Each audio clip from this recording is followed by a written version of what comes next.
Welcome to this lecture. And in this lecture, we are going to be discussed about method overloading in Java.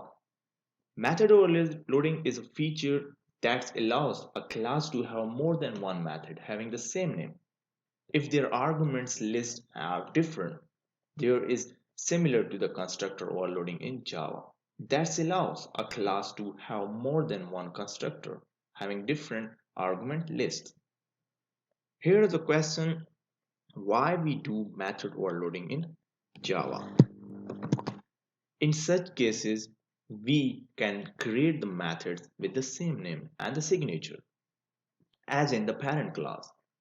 This way, the new method masks the parent method and would get invoked by default.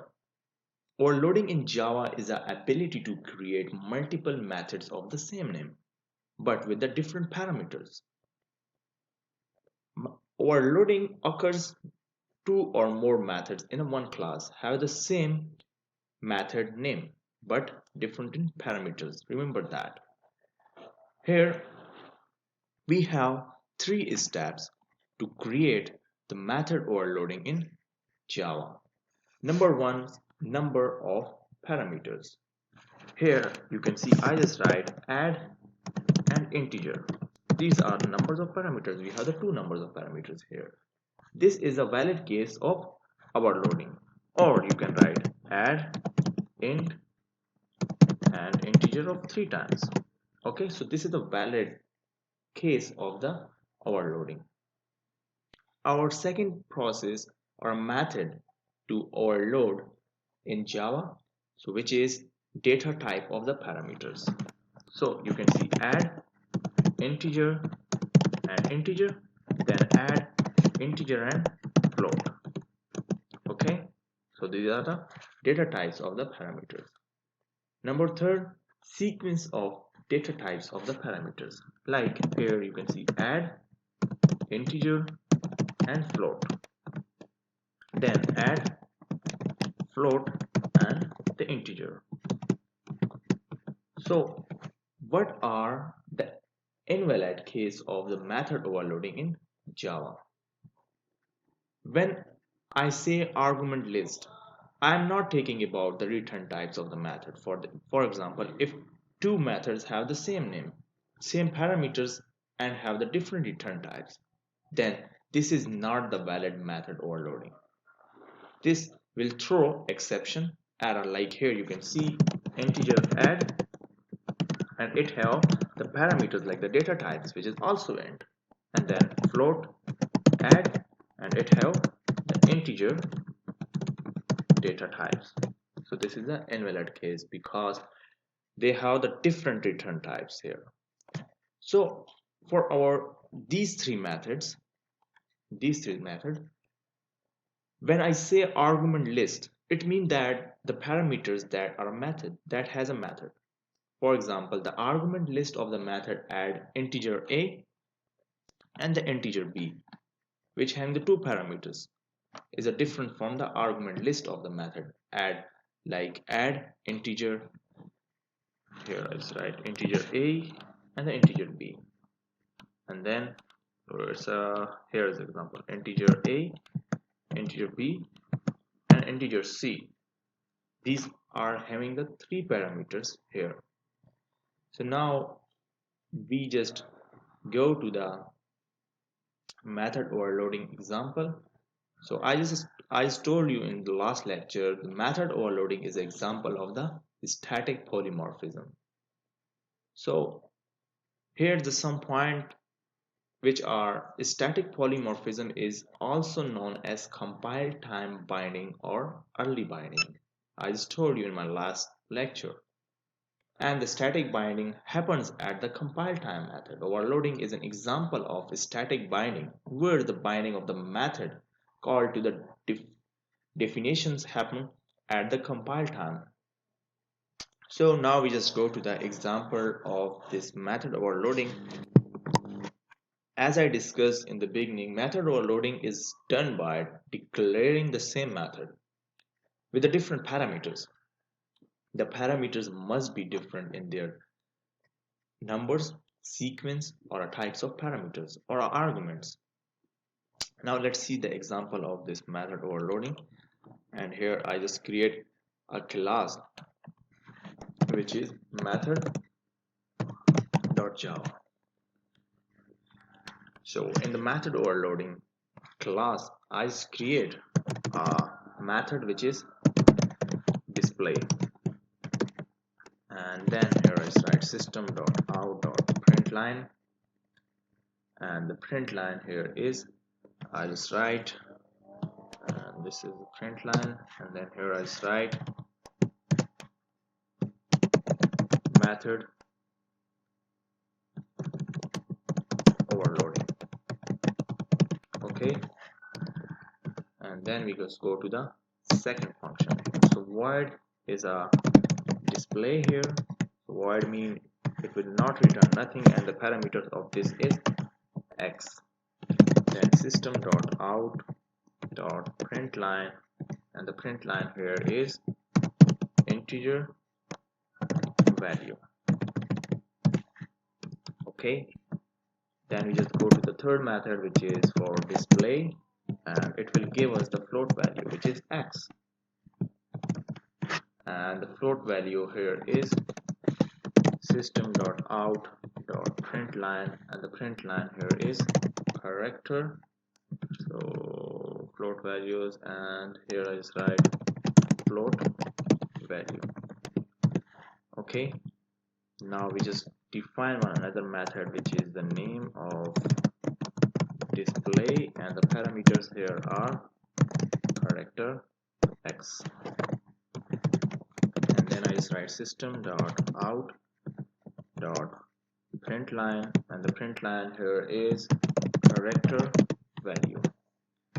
Okay, now after that I just go to the void function and pass the two parameters here, which are the return types of integers.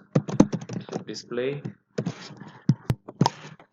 integer x and the integer y here. Okay, and here I just write system.out.println, and the print line here is integer and the integer, and after this I just concatenate x and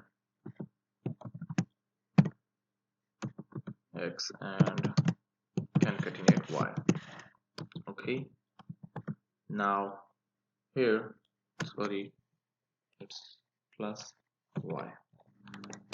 Now I just write void and display, which is the two return types, which is data types, which is float and integer, and here I just write system.out.println, and the print line here is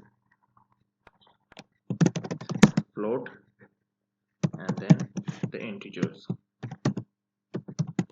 so plus x and then plus y. So now here I just write another function, which is, so this is integer and float. So void display, and the display here is I just write float for the first data type, and the second one is the integer, and then system.out.println, and the print line here is float and the integer, and then plus x and the empty string for the comma, and plus concatenate y. Now I just create the main class to call the object of this, to create or call the object of this function. So this is the main class here, and then I just create the main method, which is static void main, and then arguments, and the string arguments here is, I just write the class name which is method, and I just create the object with the method which is equal to new method. Okay, and now I just call the method here.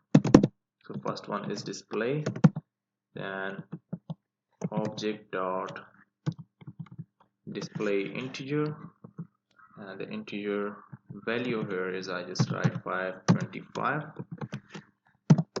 and then object dot display, so object dot display which is for float, and the float x value here is, I just write float, and the float value here is 6.23. Then object dot display, and display for the characters, so the character here is Z. Okay, and now I just create another object dot display for our two integer values, so yes, integer x and integer y. So here the integer value is 45 and the value of y is 63, and then object dot display for the integer and the float value. So our integer value here is 963, and the float value here is, I just write float, and then here I just write 202.35369. okay, or here I just write 69. Now I just write object dot display, and display for the float and the integer. So our float value here is 523.89, and then the integer value here is 20. Now I just check the output for this code. So we have the first display method which is the float value and the character values. Method overloading, you can see the display method, and then here we have the integer value, then we have the float value, and then we have the character values here, and it will give us the two integer return types which is 45 and 63, and then integer and float values here, and then float and the integer values. So this is the method overloading example in Java. Thanks for watching this lecture. See you in next lecture.